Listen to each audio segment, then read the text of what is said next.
WannaCry hackers are crying all the way to the bank. Ransomware hackers may have been able to lock thousands of computers around the world over this past week, but they haven't had much success getting their victims to pay up. Around 300,000 computers have been infected with WannaCry ransomware, but the hackers have only received just over $80,000 in Bitcoin ransom payments. That's roughly 25 cents per infected computer. Security experts say the hackers will find it difficult to spend the money because although Bitcoin can be held in anonymous accounts, anyone can see those accounts online and view a record of transactions. The hackers targeted a weakness in Windows XP, but experts said people still using that operating system were unlikely to be tech-savvy and thus are unfamiliar with Bitcoin. This led experts to question whether the hackers were motivated by money or had a political agenda. Although this isn't conclusive evidence, some of the code in the WannaCry malware has previously been used by hackers believed to be based in North Korea. So, were the hackers just hapless in their attempts to cash in? Or was the WannaCry attack driven by some shady political maneuvering? According to one security expert, the answer lies somewhere in the murky middle.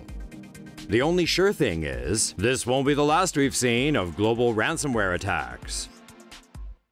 Say no to safe spaces on YouTube. Support TomoNews at patreon.com/TomoNews. Now listen, kids. Remember to keep your computer updated and scanned for viruses.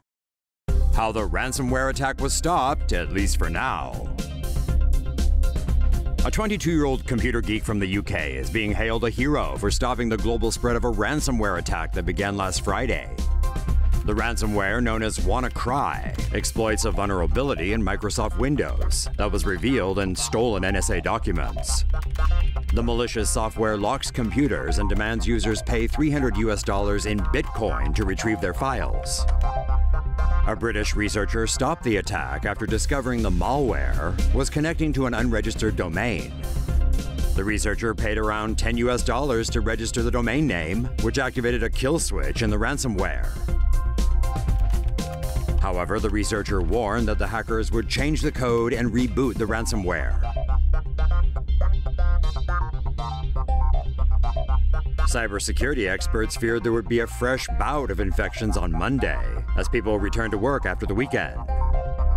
Last week, the ransomware locked more than 200,000 computers in over 150 countries. It caused chaos at organizations including Britain's National Health Service, FedEx, and Telefonica in Spain. Experts advised users to download a patch for Windows and reboot their computers to prevent the ransomware from spreading. WannaCry ransomware attack was the biggest ever.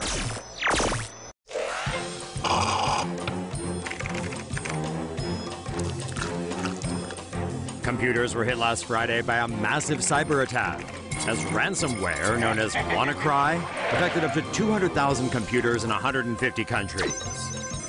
The ransomware was combined with a worm-like functionality that allowed it to spread quickly from PC to PC. WannaCry took advantage of a Windows vulnerability and locked down all the files on an infected computer, and then demanded users pay $300 in Bitcoin to retrieve their files.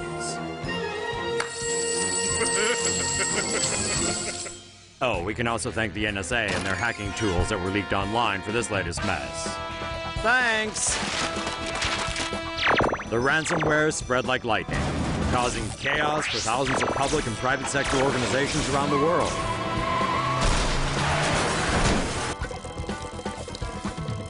WannaCry wreaked havoc and caused hospitals to turn away patients, manufacturing to shut down, and ATMs to go dark. Experts are worried that a second wave of attacks could be unleashed as workers boot up their computers after the weekend break. Microsoft has released a patch as organizations scramble to update their Windows operating systems. But will it be enough? Cyberattack holds Austrian hotel to ransom. A popular European hotel was held to ransom in a cyberattack over the weekend. Hackers disabled the lock system at the 4-star Romantiksee Hotel Jägerwert in Austria over the weekend. The hack locked guests out of their rooms. There are reportedly some 180 guests booked into the luxury hotel at the time. The hotel's reservation system and cash desk were also taken offline, with hackers demanding a €1,500 Bitcoin payment to unlock everything. The hotel said they had no choice but to pay the ransom because neither police nor the insurance company could help them. After the ransom was paid, the hotel's systems returned to normal. According to The Local, this is the third time the hotel has been hacked.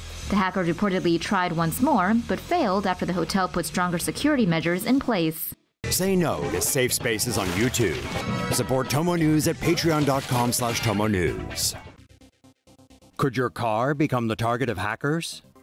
As if we don't have enough to worry about with cyber thieves hacking into social media, our emails, and other online accounts, a report published by the Government Accountability Office says there's a new target we've been overlooking: our cars. Though they make driving safer, the various computerized gadgets inside modern cars also provide ample ways for hackers to target vehicles. In fact, the more lines of code within a vehicle's software, the more vulnerable it is to cyber attacks. According to the U.S. Department of Transportation, a modern vehicle can contain as many as 100 million lines of software code, 15 times more than a Boeing 787 Dreamliner. A hacker could gain remote access by breaking into a car's Bluetooth, radio, and Wi-Fi systems. By doing so, the attacker could affect systems critical to driver and passenger safety, including the car's brakes and engine. Once these systems are compromised, it may affect the car's ability to maintain cruise control and the car's collision prevention feature, so that sensors on the vehicle are no longer able to engage the brakes when they foresee a collision. Sensors that help keep the car within its own lane may also be impaired due to a cyber attack. Attacks could be prevented by securing communication between a vehicle's devices, and firewalls could restrict communication between networks in case one system is compromised. However, while these technological solutions can be built into new cars, they can't be installed in older cars, meaning that many vehicles will continue to stay vulnerable in the short term.